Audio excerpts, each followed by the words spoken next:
Hi, it's Hardreset and today I'll show you how to fix phone heating while charging on Honor Magic V5.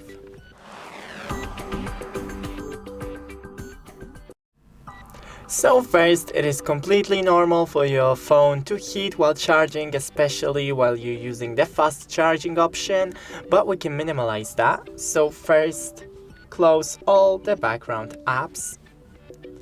Then use original cable and a charger. Remove the phone case from your phone. I already did that, as you can see.